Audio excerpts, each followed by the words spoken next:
So in this video, I'm talking about natural bodybuilding as a spiritual path, and more precisely, how natural bodybuilding for me has been a spiritual path. Now, when most people think about the word bodybuilding, the first thing that comes to mind are oversized men and women who are narcissistic, self-absorbed, conceited, and in some form or the other, overcompensating for their insecurities. Now, this view paints bodybuilding as a very superficial pursuit, one that's completely cosmetic. And it's hard not to see it that way when you're consistently bombarded by all these images of people posting of themselves, usually half naked. And there is very much a sense of exhibitionism that tends to come with bodybuilding in general. But like all pursuits, endeavors, and paths, there's a superficial aspect to it, which is easily seen by the public.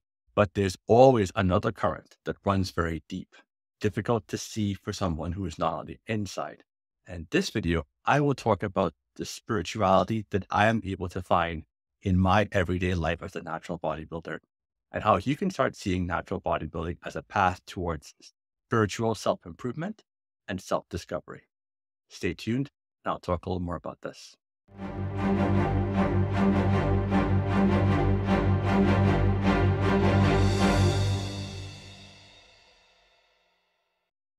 So in this video, I'm talking about natural bodybuilding as a spiritual path. Before I go any further, I'd like to take the time to thank everyone for their support for this channel. Thanks so much for tuning in, and do be sure to like, subscribe, and hit that bell so you're first in line to get the new content as it comes out.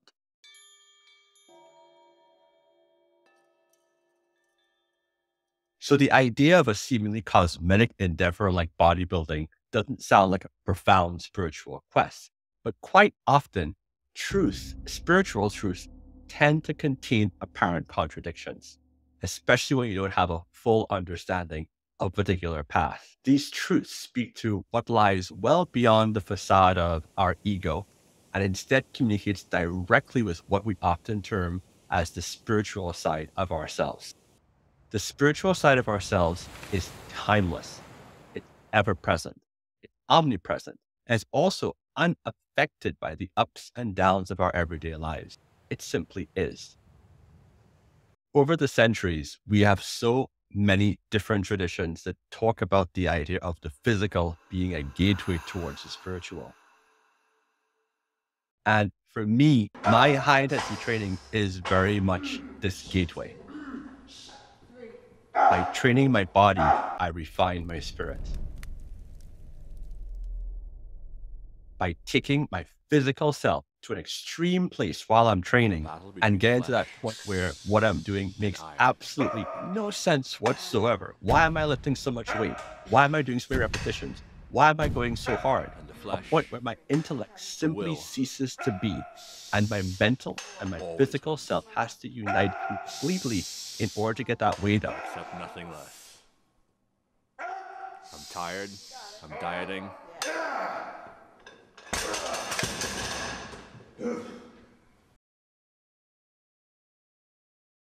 Within the context of my high intensity philosophy of training, my body is carried to a point very often of complete and utter momentary muscular failure, an endeavor that's quite close to the practice of shugyo.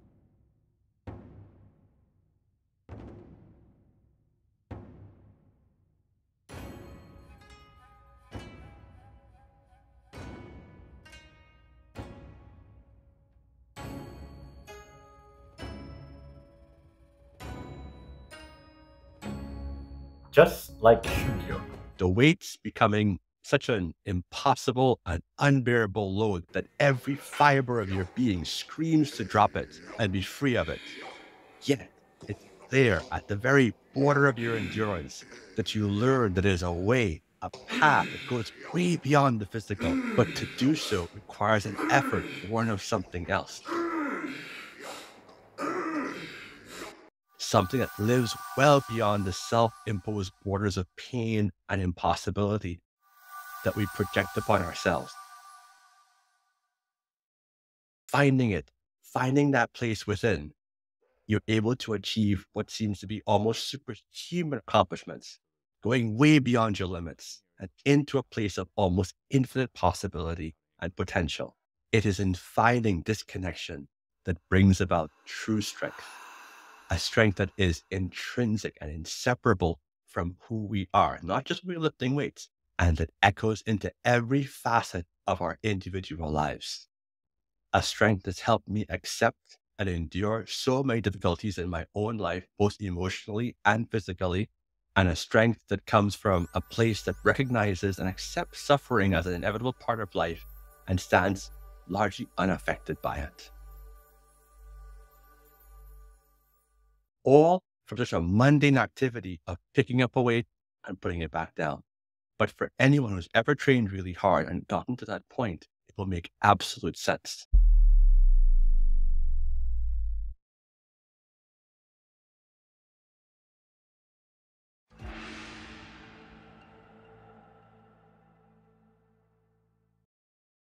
In the Japanese martial art tradition that I teach and follow, there's a concept of omote and ura. Omote refers to that which is on the outside, superficial, while ura refers to that which lies within, largely hidden from cursory observation. There are two sides that mirror each other, but together constitute a whole. All practices begin with that outer manifestation. But for there to ever be true mastery, there must be a movement away from that which lies at the surface and an internalization of the very practice itself. Not that many speak that spiritual side of natural bodybuilding, which lies well beneath the impressive veneer of bulging muscles and fat stripped sinew.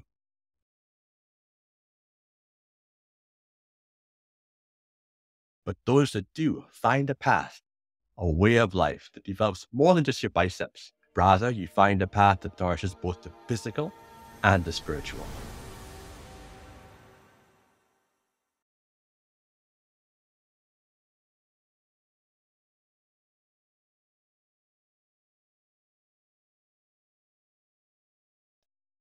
In natural bodybuilding, or any endeavor based on improving your outer appearance, it seems to relate almost completely with that physical aspects of ourselves. But in its purest form, the body is developed through years of toil, years of struggle, years of self-sacrifice. And without using drugs, this becomes an activity where there's not that much in terms of feedback. The doing in and of itself becomes the reward. As just like Sisyphus pushing that rock up that hill every day, the task of training so brutally hard, but with little in the way of tangible results in the short term, there is a reward because, as I said, the reward is in the doing. It is, in essence, a contradiction in that in order to truly experience bodybuilding as a path and the spiritual side of the endeavor, you have to first make the difficult resolution to step away from the superficial. For me, as a natural bodybuilder, it meant no longer looking in the mirror as a gauge of my progress. Contradictory, absolutely, but was perhaps the only way towards making this endeavor a sacred and lifelong internal process, as opposed to a shallow and superficial pursuit that I only did for a short period of time. As the years went by, this need I had for some form of validation was satisfied by the natural bodybuilding competitions that I competed in, the photo shoots, and the acclaim that it brought from my peers and my fans.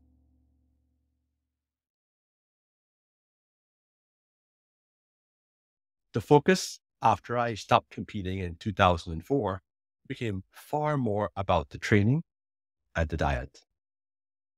In the gym, I'd always wear clothes that really allowed me to see what I look like and connect with my outer aspects of myself. But other than those brief times, the way I looked wasn't that important anymore. And the irony of it, and herein lies that contradiction, is that I looked better than I ever did and kept on improving far more than I ever believed possible because I wasn't focused on trying to get results.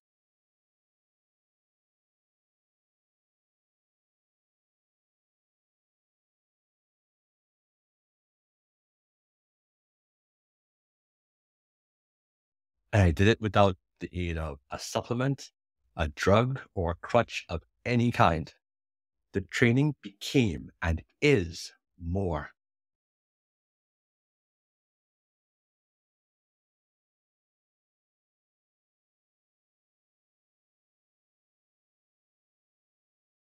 And if we can stop and find a way to quiet that noise within that we so often use to define ourselves, we feel ourselves almost in the presence of something else that resides within us. It's a connection with this part of ourselves that's ever tranquil, always at peace, that adds the final dimension to being who we truly are. It gives us a reset, puts everything in perspective, and it makes us more than just someone picking a weight up and putting it down to look better and build better physiques. Makes us more of ourselves. Fasting and spirituality.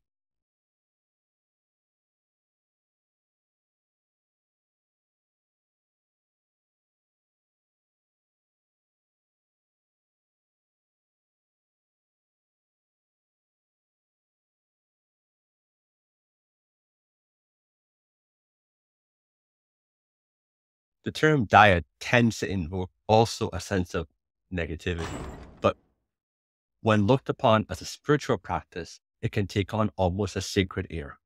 It's an important part of my path to eat only unprocessed foods and always consider what I'm eating in terms of self-care, never indulging in anything that could be harmful, which in itself is an extremely difficult practice, one that has to be founded in self-discipline.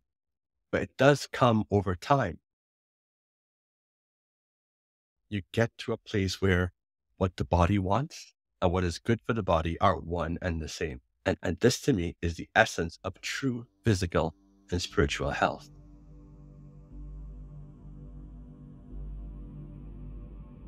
Now, abstinence from food and drink in some form or the other is an integral part of many spiritual and religious practices, one that's used to bring the flesh closer to the spirit.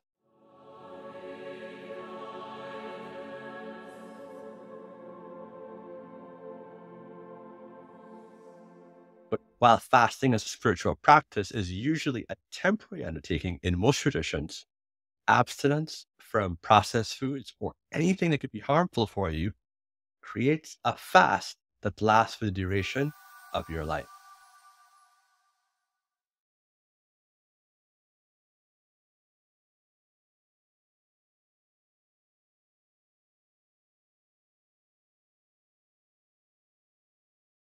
Abstaining from all that's potentially harmful in terms of what you eat creates a bond of respect and love to your physical body itself.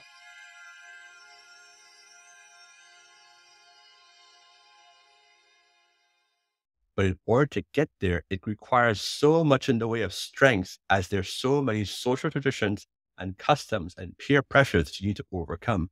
In so doing, however, what you build is an unparalleled inner strength. And this perception of always eating with self-care in mind makes our most basic function, the consumption of food and water, an essential part of an even greater spiritual and physical pursuit.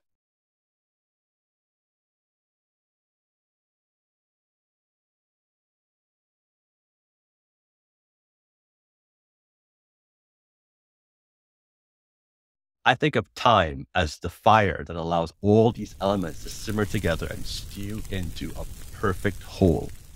And it's important to never expect that such an integration of body and spirit come easily or that it will happen quickly. At 48 years old, people look at the person that I am now and they see the fact that I don't eat junk food. They see the fact that I don't drink alcohol. They see the fact that I'm always literally perfect, always spot on with my dad, always in fantastic shape, no matter what time of the year it is, even though I haven't competed, like I said, since 2004. But to see me where I am now is not to see the whole picture.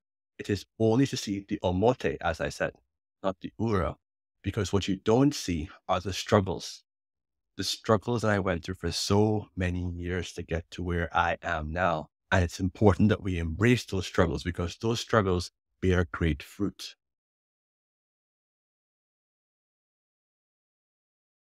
If your focus isn't simply about the superficial, but truly trying to get to a higher plane, the benefits are not limited only to you as an individual.